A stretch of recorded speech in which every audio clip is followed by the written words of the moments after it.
नमस्ते दोस्तों, NSTV horror stories में आपका स्वागत है। तो चलिए बढ़ते हैं आज की कहानी की ओर। आज की कहानी है भूतिया वेबसाइट का खौफनाक रहस्य। यह कहानी एक ऐसे भयानक अनुभव की है जिसका सामना एक युवा लड़के ने किया। कहानी में आधुनिक तकनीक और अंधविश्वास का ऐसा मिलन है जो किसी के भी रोंगटे खड़े कर सकता है। भूतिया वेबसाइट के रहस्य से जुड़े डर और खौफ ने उसे एक ऐसी दुनिया में धकेल दिया जहां से निकलना नामुमकिन था। ये कहानी है अभिषेक की, जो एक 22 वर्षीय छात्र था। उसे कंप्यूटर और इंटरनेट से बेहद लगाव था। वह दिन रात इंटरनेट पर नई नई चीज़ें खोजना, गेम खेलना और हैकिंग जैसी चीज़ों में दिलचस्पी लेना पसंद करता था। एक दिन अभिषेक को एक गुप्त फोरम पर एक अनजान यूज़र से एक अजीब सा लिंक मिला। अगर तुम सच्ची हिम्मत रखते हो तो इस वेबसाइट को खोलो, लेकिन ध्यान रखना, ये वेबसाइट एक बार खुली तो फिर बंद नहीं होगी। अभिषेक ने इस मैसेज को मजाक समझकर नज़रअंदाज कर दिया, लेकिन एक तकनीकी उत्सुकता ने उसे लिंक पर क्लिक करने के लिए मजबूर कर दिया। उसे लगा कि यह एक हैकर का चैलेंज है जिसे वह आसानी से हल कर सकता है। अभिषेक ने जब उस लिंक पर क्लिक किया तो उसका ब्राउज़र एक काले पृष्ठ पर खुल गया। वहाँ कोई विजुअल नहीं था, केवल एक अजीब सा लाल रंग का बटन था जिस पर लिखा था, यहाँ क्लिक करें। उसने सोचते हुए उस बटन पर क्लिक किया। तभी स्क्रीन पर अचानक एक मैसेज दिखाई दिया, तुमने गलती कर दी है, अब वापसी का कोई रास्ता नहीं है। अभिषेक को यह देखकर थोड़ा डर लगा, लेकिन उसने इसे किसी हैकर की शरारत समझा। अचानक स्क्रीन के चारों ओर अजीब सी आवाज़ें आने लगीं, जैसे कोई उसकी हरकतें देख रहा हो। फिर वेबसाइट ने खुद ब खुद कुछ अजीब अजीब चित्र दिखाना शुरू कर दिया। लाशों की तस्वीरें, खून के धब्बे और एक अजीब सी परछाई। अचानक स्क्रीन ब्लैक हो गई और फिर एक चेहरा प्रकट हुआ। सफ़ेद आंखें, खून से लथपथ चेहरा और एक भयावह मुस्कान। वह चेहरा सीधे अभिषेक की ओर देख रहा था, जैसे कि वह स्क्रीन के अंदर से बाहर आना चाहता हो। अभिषेक ने कंप्यूटर को तुरंत बंद करने की कोशिश की, लेकिन कंप्यूटर अपने आप चालू हो गया।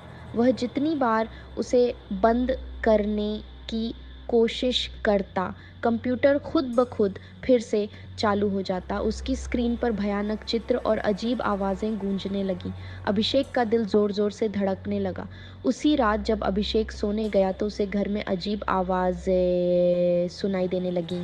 कभी किसी के कदमों की आवाज़, कभी किसी के हंसने की आवाज़। उसे लगा कि शायद यह उसका वहम है, लेकिन वह महसूस कर रहा था कि उसके कमरे में कोई और भी मौजूद है। अगली रात अभिषेक को एक भयानक सपना आया। उसने देखा कि वह उसी वेबसाइट पर फंसा हुआ है और एक अजीब सी परछाई उसे घूर रही है। वह जितना भी भागने की कोशिश करता, उतना ही वह परछाई उसके करीब आती जाती। उसने देखा कि उसके कंप्यूटर की स्क्रीन से एक हाथ बाहर आ रहा है और वह धीरे धीरे उसकी गर्दन को पकड़ रहा है। अचानक वह जाग गया। उसका शरीर पसीने से तरबतर था और कमरे में अजीब सी ठंडक थी। उसने जब इधर उधर देखा तो उसे लगा कि उसके कंप्यूटर से हल्की हल्की रोशनी आ रही है, जबकि वह कंप्यूटर बंद कर चुका था। डर के मारे उसने फिर से कंप्यूटर की स्क्रीन की ओर देखा और वहाँ वही चेहरा दिखाई दिया जो उसने वेबसाइट पर देखा था। सफ़ेद आंखें और खून से सना चेहरा। अगले दिन अभिषेक के फ़ोन पर एक अनजान नंबर से मैसेज आया, तुम्हारी मौत करीब है। अभिषेक ने तुरंत नंबर को ब्लॉक कर दिया, लेकिन उसके फ़ोन पर लगातार अजीब अजीब मैसेज आने लगे। अब उसे समझ आ गया कि वह एक बहुत बड़ी मुसीबत में फंस चुका है। उसने अपने दोस्तों को यह सब बताया, लेकिन किसी ने भी उसकी बातों पर यकीन नहीं किया। सब ने इसे महज एक ऑनलाइन शरारत कहा, लेकिन अभिषेक के लिए यह महज शरारत नहीं थी। अब उसके घर में अजीब घटनाएं होने लगी थीं। रात को दरवाजे अपने आप खुलने बंद होने लगे, घर की लाइट्स अपने आप जलने बुझने लगीं और उसे लगता जैसे कोई अदृश्य शक्ति उसके आसपास घूम रही हो।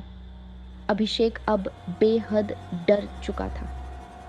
उसने इंटरनेट पर सर्च किया और उसे एक तांत्रिक के बारे में जानकारी मिली, जो भूत प्रेत और आत्माओं से जुड़े मामलों में मदद करता था। उसने तांत्रिक से संपर्क किया और उसे सारी घटनाएं बताईं। तांत्रिक ने अभिषेक को बताया कि उसने अनजाने में एक भूतिया वेबसाइट खोल दी है जिसे काले जादू के ज़रिए तैयार किया गया था। इस वेबसाइट के ज़रिए बुरी आत्माएं लोगों की दुनिया में प्रवेश कर सकती हैं। तांत्रिक ने बताया कि अगर अभिषेक ने तुरंत कुछ नहीं किया तो वह आत्मा उसे अपना शिकार बना लेगी। तांत्रिक ने अभिषेक से कहा कि उसे उस वेबसाइट को फिर से खोलकर कुछ खास मंत्रों का जाप करना होगा ताकि आत्मा को वापस भेजा जा सके। अभिषेक ने डरते हुए तांत्रिक की बात मानी और अपने कंप्यूटर को फिर से चालू किया। जैसे ही उसने वेबसाइट खोली, स्क्रीन पर वही डरावना चेहरा फिर से प्रकट हुआ। तांत्रिक ने मंत्र पढ़ना शुरू किया और जैसे ही उसने मंत्र पूरा किया, वेबसाइट अचानक बंद हो गई। कंप्यूटर की स्क्रीन पर अब सिर्फ काले रंग का पृष्ठ दिखाई दे रहा था।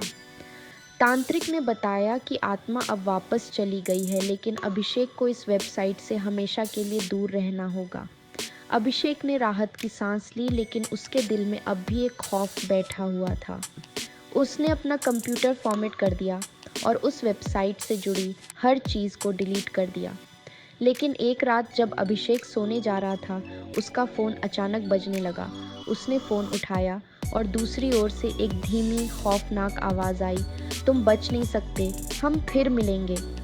अभिषेक का दिल फिर से तेज़ी से धड़कने लगा।